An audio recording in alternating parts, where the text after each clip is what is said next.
5x minus 6y. We're going to replace the x with 8. 5x literally means 5 times x. And 6 times the value y, or the quantity y, which is 6 times 4. 5 eighths and 6 4, 24. And then we subtract and we get 16. Negative 22 x cubed minus 42 yz. So we have negative 22 times, and we can use a bracket here to indicate we're going to replace the x, and the x is actually 1 minus 42 times the value of y, which is negative 2, times the value of z, which is 0. We want to do the exponent first. Alright, so we're going to cube x, which means we are cubing 1. And this literally means 1 times 1 times 1. And 42 by negative 2 times 0. Now, anything times 0 gives you 0. So 42 times negative 2, whatever that quantity is, when multiplied by 0, gives you 0. Times negative 2, 42 times negative 2, negative 84. Then we're going to multiply by 0. Alright, and so this will give us, this part will work out to be 0 because any quantity times 0 is 0. And this part here, let's work out the bracket first. 1 times 1 times 1 is simply 1. And negative 22 times 1 is negative 22. Minus 0 is just negative 22. Alright, so now we're looking at part C. And we have 4 times the quantity AB plus 13 times the quantity C minus 12. And 4AB means 4 times A times B. So we're multiplying 4 times A. We can use bracket, negative 1 times B, which is 4, plus 13 times the quantity C. In this case, C is negative 2, minus 12. Now, you can write it like this. And the other option is to write it like this. 4 times negative 1 times 4 plus 13 times negative 2 minus 12. We just got to remember to work out the product of 4 and negative 1 and 4. And this part as well, 13 times negative 2. Okay, so 14 times 1 is 14. Let's go over this again. 4 times 1 is 4. Times 4 is going to be 16. Now, positive times negative is negative, and that negative times positive is negative. And let's work out this one. 13 times negative 2, that's negative 26. And let's put back the minus 12.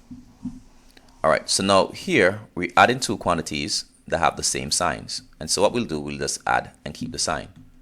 And so this will give us a sum of 42. And we're going to keep the sign, which is negative, minus 12. Alright, here we can put back the negative 42, change the minus to a plus. And once we do that, we have to change the sign of the 12 to negative 12.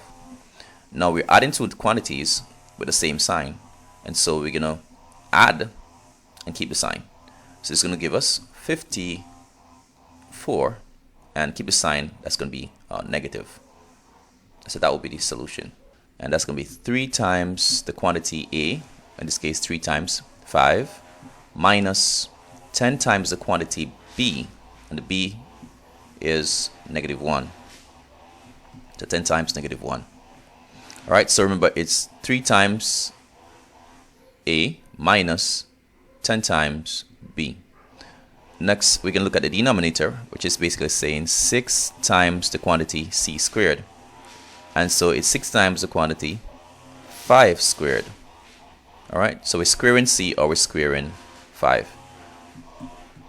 In the top, we're going to have 3 times A, which is really 3 times the value of A, which is 5. 3 5s, 15, minus 10 times B, which is really 10 times the value of B, and value of B is negative 1. So 10 times negative 1 is negative 10.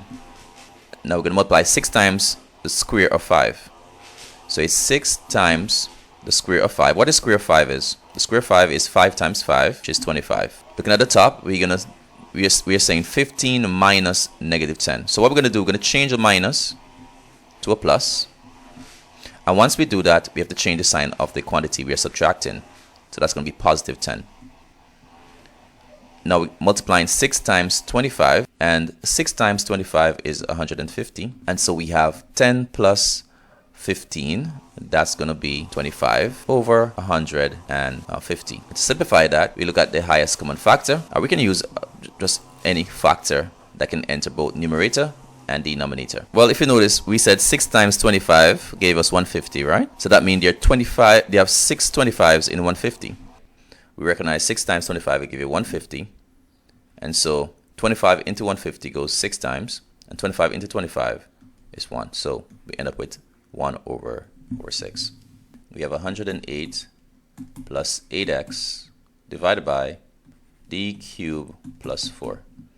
All right, so what we're going to do here, put back 108, and then we have adding 8 times the quantity x. So that's 8 times, right? 8 times x, well, x is 12, so it's 8 times 12.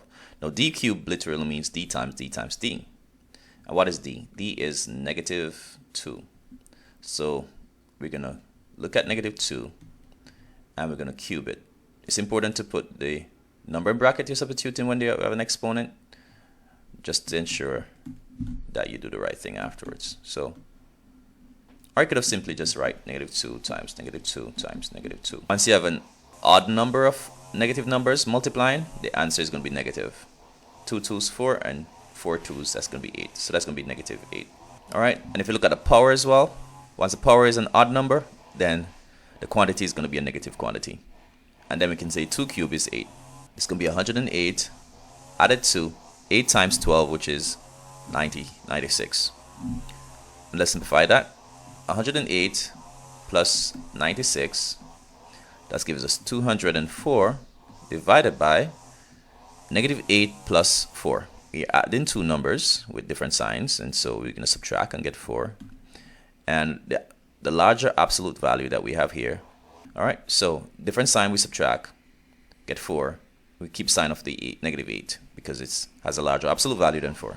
4 goes into 204 how many times? So 4 goes into 25 times, and 4 goes into 4 once. And positive divided by negative is negative. So our solution right there is negative 51.